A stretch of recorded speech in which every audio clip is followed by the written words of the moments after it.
મારું નામ ગોહિલ વિજયરાજસિંહ સુરુભા, ગામ મારું વડોદ. હું ભાવનગર ડેપોમાં નોકરી કરું છું અને ભાવનગર હળવદ રૂટમાં ગાડી ચલાવું છું, બસ ચલાવું છું. સાહેબ, આમાં તો આ રોડ બંધ થતાં લગભગ હું માનું છું અમરેલી ડિવિઝન, ભાવનગર ડિવિઝન અને ભાવનગર ડિવિઝનને ઘણા ડેપો, પાલિતાણા ડેપો છે, તળાજા ડેપો છે, એ બધી જ ગાડીઓને સાહેબ બહુ મોટી અસર પડે. કેટલા કિલોમીટર ફરવા જવું પડે? કમસે કમ જો નારી ચોકડીથી ડાયવર્ઝન આપે તો અમરેલી ડિવિઝનને લગભગ નહીં તો 50 કિલોમીટર ફરવું પડે.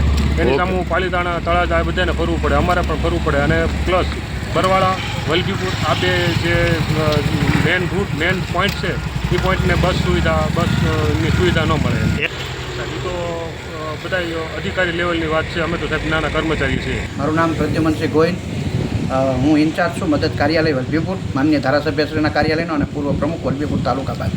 આ બાબતે કાલે એકાએક કલેક્ટર સાહેબનો માનનીય ધારાસભ્યશ્રી ઉપર ફોન આવ્યો અને જે રોડ બંધ કરવાના હતા એના માટે માનનીય ધારાસભ્યશ્રીએ વિસ્તૃત લગભગ 1.5 કલાક સુધી માનનીય કલેક્ટર સાહેબ સાથે વાત કરી છે.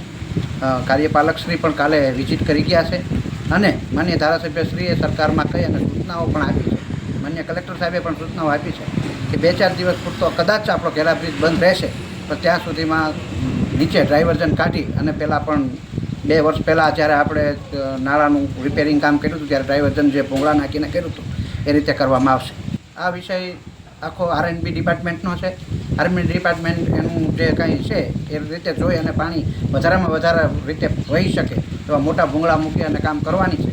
અને આવતા દિવસોમાં એકાદા મહિનાની અંદર આપણે જે નવા 2 પુલ તૈયાર થઈ ગયા છે એના પણ એપ્રોચ રોડ બનાવી અને તરત ચાલુ કરવાના. જે અધૂરા પુલ છે એની પ્રથમ પ્રાયોરિટી આ બ્રિજને આપવાની જરૂર હતી કે નહીં? R&Bને આપવાની જરૂર હતી, પણ જે કોન્ટ્રાક્ટર હતા એનું કામ સમય મર્યાદા પૂરી થયા પછી એ લોકોએ જે કામ છે એ પૂર્ણ કરી અને જ્યારે ગયા છે ત્યારે કાલે મને જાણ મળી છે કે નવા કોન્ટ્રાક્ટરને કામ પણ આપી દેવામાં આવ્યું. ખ્યાલ છે, પણ મોટા લોડેડ વાહન નથી ચાલવાના અને 2 દિવસની અંદર ભારે વાહનો માટે પણ વ્યવસ્થા R&B ડિપાર્ટમેન્ટ અને ગુજરાત સરકાર માન્ય મુખ્યમંત્રીશ્રી અને આપણા ધારાસભ્યશ્રી કરી રહ્યા છે. નાના 4 વ્હીલરો માટે, ટ્રેક્ટરો માટે, બાઇક માટે ચાલુ રહેશે. બસ માટે 2-4 દિવસ પૂરતા જ્યાં સુધી ડાયવર્ઝન ના થાય ત્યાં સુધી બંધ કરવાનું એવું મને જાણવા મળ્યું છે R&B ડિપાર્ટમેન્ટ માનનીય કાર્યપાલક સાહેબ દ્વારા. વાત સાચી છે, પણ આ બધો જે વિષય છે એ આખો R&B ડિપાર્ટમેન્ટનો છે. એમને જે તાત્કાલિક ધોરણે એવું લાગ્યું કે ના મોટી દુર્ઘટના બની શકે એટલા માટે અટકાવવામાં આવી. એ જે ડિપાર્ટમેન્ટ R&B છે એ કરતી હોય છે ત્યારે આપણે એમાં કાંઈ કહી શકતા નથી.